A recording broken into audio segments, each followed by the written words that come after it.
يا سيادة الرئيس، نحن نؤمن بيد الله في الأحداث.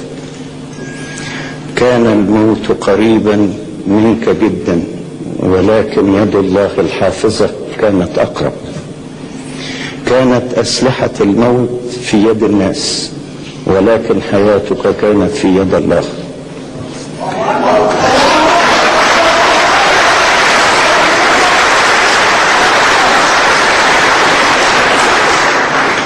الموت كان مشيئة الناس، وحياتك كانت مشيئة الله، ومشيئة الله هي التي نفذت.